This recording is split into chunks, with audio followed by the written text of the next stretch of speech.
Magandang araw, panibagong vlog na naman tayo ngayon mga mamanser. Tanghalian na po yan, kakain na po tayo. Ang ulam po namin dyan ay chicharong bulaklak na akala mo'y guma. Napakakunat kainin, pero wala tayong choice kundi kumain ng kumain lang, kasi gutom na talaga hindi na matiis Tanghalian pala yan namin. At itong katabi ko naman, napakakulit, silip na silip sa kamera. Ang sabi niya, gwapo daw siya. Kahit na makunat yung ulam, banat pa rin ng banat. Akala mo maubusan agad. Nag-aagawan na kami dyan. Ang sarap talaga kumain pag sabay-sabay. Talagang makapag-agawan ka. Ayan na nga, kinalabit ko na yung kasama ko dyan, kaharap ko. Sabi ko, abot ng upuan kasi sumasakit na likod ko. Kasi nakatuwad lang ako nung kumakain, hinuhugot ko na sa ilalim yung upuan. Gusto ko nang umupo. Maganda-ganda naman ang kainan. Ayan, nakapwisto na nga ako dyan. Ayan, panat ulit. Ayan, hab-hab na naman. Ayan, makulit na yung katabi ko. Talagang panay subo sa akin ng patula. Ayan, kamamadali ko ng kain. Hindi ko na napansin yung siko ko na may puro kanin na pala yung siko ko dyan. Nagtawanan na yung mga kasama ko dyan. Ayan na nga, malapit na kami matapos dyan sa tanghalian na namin yan. Pagkatapos yan namin kumain, dyan na kami magpapahinga at matutulog na 1 oras. Kumbaga break time namin yan.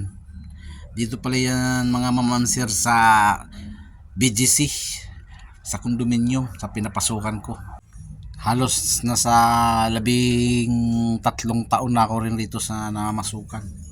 Na hanggang ngayon wala pa rin naipon sa tagal-tagal ng panahon. Kaya hindi sapat talaga ang kita, lalo na pag may pamilya ka na, may asawa at anak ka at nangungupahan ka pa rito. Napakamahal ng upa ng bahay dito, pinakamura na yung 5,000. Kulang talaga sa gastos. Kaya shout out sa mga namumuno sa gobyerno, dalian nyo naman itaas ang sahod ng mga manggagawa, kasi kulang talaga. Ang mahal ng bilihin, ang mahal ng pagkain sa palengke, isda, ulam, bigas, napakamahal talaga. Kaya dapat sana bigyan ng pansin sa lahat ng manggagawa, public o private sector dito sa Metro Manila. Sana taasan nila yung sahod namin.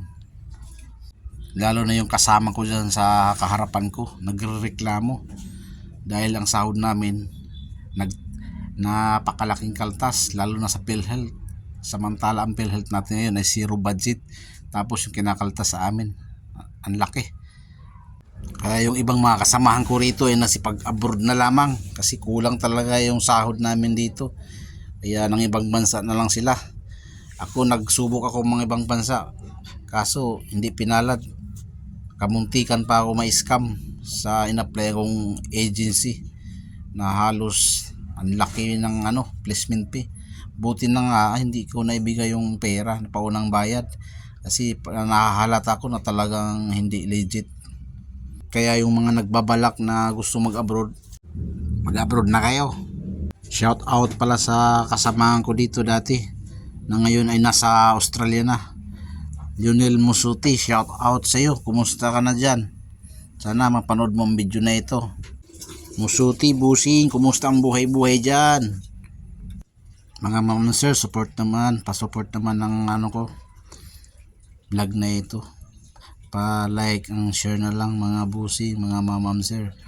Sana di kayo magsawa og suporta sa aking mga mini vlog at sa susunod na vlog. Yung mga hindi pa nakapag-subscribe, pa-subscribe naman ang channel ko. Then click the notification bell para updated ka lagi sa aking mga i-upload na video. Mga mamanser, salamat sa mga inyo at sa panonood ng aking mga video na kahit mga kingkoy ang dating namin dito. Yung katabi ko na nasa kanan yan, yung pala yung kasama namin na si Marvin Servano alias Tikal. Sarap ng ulam niyan. Tag-5 putahe bawat kain namin.